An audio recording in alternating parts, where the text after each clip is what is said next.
बिस्मिल्लाहिर्रहमानिर्रहीम। एक तरबूज बेचने वाले को आवाज़ लगाते सुना, जो भी काटो वही लाल, जो भी काटो वही लाल।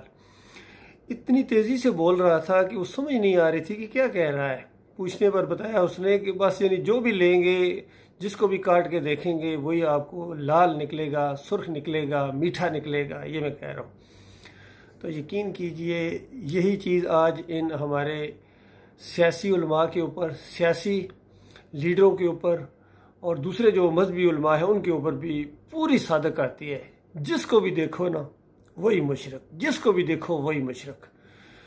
आज एक वीडियो देखा है, परवेज़ खान खटक जो वज़ीर दफ़ा हैं, अंदाज़ा लगाइए वज़ीर दफ़ा, और वहाँ KP के भी वो रह चुके हैं, वज़ीर आला रह चुके हैं, और इमरान खान साहब के दस्ते रास्त हैं, और जनाब ये इंसाफ की तहरीक को भी लेके उठने वालों के अव्वल दस्ते में शामिल हैं। इन्होंने वहाँ नौशहरा कैंट में एक मंदिर का इफ्तिताह किया है, और पहले पंडित ने इसकी, वहाँ के पंडित ने इसकी नज़र उतारी, और फिर इन्होंने घंटी बजाई और फिर उसको उसकी पूजा पाठ की। तो ये कोई पहले नहीं है, इससे पहले भी बिलावल जरदारी वो भी यही काम करते नज़र आए हैं, अपने नवाज शरीफ साहब इसी तरह काम करते नज़र आए हैं, बेनज़ीर भी यही करती रही है। हत्ता कि हमारे जनरल ज़ियाउल हक साहब वहाँ श्रीलंका में गए, उन्होंने भी घंटी खड़काई है, और जितने भी हैं सारे हैं। जनरल मुशर्रफ भी आके अपने इस मज़ार के ऊपर जाके लेट गया है, ख़ुद इमरान खान साहब जाके वहाँ मज़ार के ऊपर जाके लेट जाते हैं, सजदे करते हैं, रुकू करते हैं। सारे एक ही कबील के आदमी हैं। यकीन कीजिए ये सारे अल्लाह के गद्दार हैं, अल्लाह के साथ इन्होंने गद्दारी की है।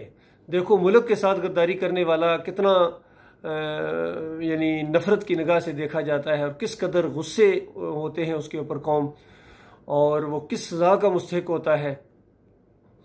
ख़ुद इमरान खान साहब आपे से बाहर हो जाते हैं जो पाकिस्तान के ख़िलाफ़ या फ़ौज के ख़िलाफ़ आवाज़ उठाए, ठीक है, लेकिन जो अल्लाह के दीन के ख़िलाफ़ आवाज़ें उठाएं, जो अल्लाह के निज़ाम पर लान तान करे, जो अल्लाह के बनाए हुए निज़ाम के ख़िलाफ़ जो शैतानी निज़ाम है, शैतानी निज़ाम को वो तक़वियत दे और उनकी जाके पूजा पाठ करे, ऐलान के साथ करे, गुरुद्वारे बनाए और इनकी मंदिरों के लिए इनको जगह दे, तहफ़्फ़ुज़ दे, कादियानियत को तहफ़्फ़ुज़ दे, तो आप गौर कीजिए इस कौम पर अल्लाह के अजाब के कोड़े ना बरसें तो क्या बरसें।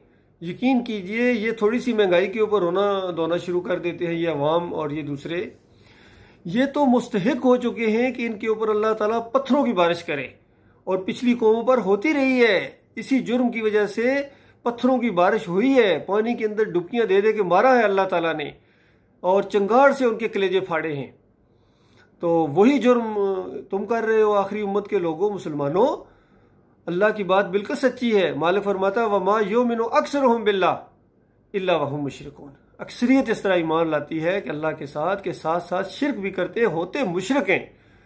तो ये जो भी हैं, चाहे सोने के दरवाजे लगाने वाले हों मज़ारों के ऊपर, वहाँ हलवे चढ़ाने वाले हों, मुफ्ती महमूद साहब देखिए जाके हलवे चढ़ाते रहे, उनका बेटा जनाब फजलुर रहमान साहब इसी तरह मज़ारों पर जाते हैं, कई फ़ोटो उनके सामने आए हैं, और मुफ्ती महमूद साहब के पोते भी अभी उस पर चल पड़े हैं। ये सारे के सारे अल्लाह के बंदो, अल्लाह की बगावत से बाज आ जाओ। ये शिरक है, कुफर है, और अल्लाह की गैरत को ललकारना है। अल्लाह के अजाब तो आ रहे हैं आपके ऊपर, आप उन अजाब को महसूस नहीं कर रहे। बहुत सख्त किस्म के अजाब है। ये फ़िरका बंदी है, मसलक परस्ती है, आपस में पार्टीबाजी है, आपस में लड़ते हो, मरते भी हो, एक दूसरे को मारते हो और लान तान करते हो। ये अल्लाह के अजाबों में से एक अजाब है। हाँ, पूरी तरह अल्लाह ने आपको नहीं मिटाया है, क्योंकि उसके बाद तो फिर क़यामत है। पिछली कौमों में यही काम जो लोग किया करते थे, पूरी कौम को स्वीप कर दिया जाता था।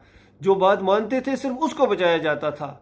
नूह अलैहिस्सलाम के साथ जो कश्ती में बैठाए गए थे, सिर्फ वो लोग थे जिन्होंने इस ईमान अकीदे की बात को माना था, और नहीं माना अगर बेटे ने और बीवी ने भी नहीं माना तो उनको स्वीप कर दिया गया।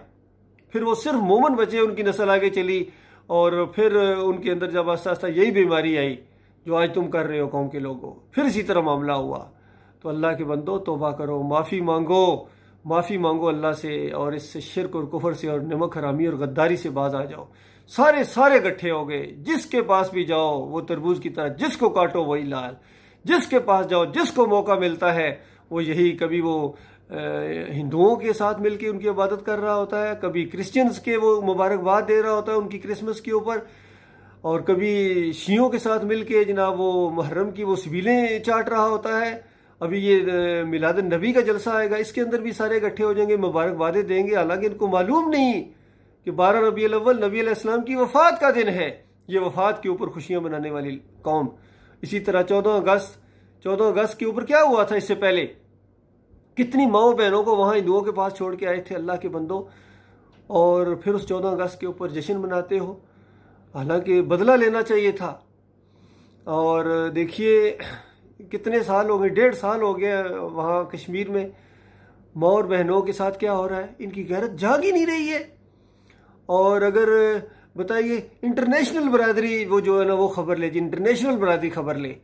बताओ अगर आपकी घर में घुस के आपकी कोई माँ बहन की कोई इज्जत बर्बाद करे तो बाहर निकल कर मोहल्ले वालों को कहोगे कि मोहल्ले वाले खबर लें, मोहल्ले वाले एक्शन लें, या खुद कुछ करोगे? तो इस तरह जनाब देखिए कितने साल, 70 साल बीत गए, कोई परवाह ही नहीं है। असल में जब इंसान मुशरिक बन जाए उनकी गैरत भी मर जाती है। और हया और तो खालिस ईमान के साथ मशरूत कर दिया गया इसको। और जब इंसान का ईमान नहीं रहता है फिर हया भी ख़त्म हो जाती है, बेगैरती आ जाती है, और फिर उनको हक और बातिल की कोई तमीज़ नहीं रहती है। आज ये मामला हुआ है पूरी तरह मिक्स नहीं, हक और बातिल को उन्होंने मिक्स नहीं, वो तो कब के कर चुके हैं। अब इनके यहाँ हक जो है वो बातिल बन गया है और बातिल इनके यहाँ हक बन गया है, उल्टा हो गया मामला। इसी वजह से जो इनका असली भाई खैर ख्वाह भाई इनको ईमान अकीदे की, तौहीद की, इस्लाम की बात करता है तो इनको अजीब नजर आती है, उंगलियां मुंह में दबाते हैं और हैरान होते हैं कि फिर ये सारे ही गलत हैं, एक तुम ठीक हो। तो अल्लाह के बंदो, जब नबी अलैहिस्सलाम से वो बात पूछी गई और नबी अलैहिस्सलाम ने बताया कि 73 के अंदर ये कौम बटेगी और सारे के सारे जहन्नमी होंगे सवाए एक के। तो सवाए एक कौन सा है, खुद गौर कर लो। वो जो एक है और पूछा वो एक कौन सा, बताया कि मेरा तरीका, मेरे साहबा का तरीका। बताओ अल्लाह के बंदो, साहबाए किराम जाके हिंदुओं के साथ ये इस तरह वो भजन गाया करते थे, इस तरह का हरकत करते थे जिस तरह परवेज खान खटक साहब कर रहे हैं, बिलावल भुट्टो वो बिलावल जरदारी कर रहा है, या उर्स और मेले करते थे, मज़ारों पर जाकर सजदे करते थे, ये साहबाए किराम करते थे। फिरकों में बटे हुए थे, वो बरेलवी देवबंदी अहले हदीस थे। बताओ क्या थे, खालिस मुस्लिम थे वो, अल्लाह के मानने वाले, सिर्फ अल्लाह के सामने रुकू करते थे, सजदे करते थे, रोजे रखते थे, नमाजें पढ़ते थे, झूठ नहीं बोलते थे। सीधा साधा इस्लाम है, इसके अंदर कोई फिरका बंदी नहीं है, मसलक परस्ती नहीं है।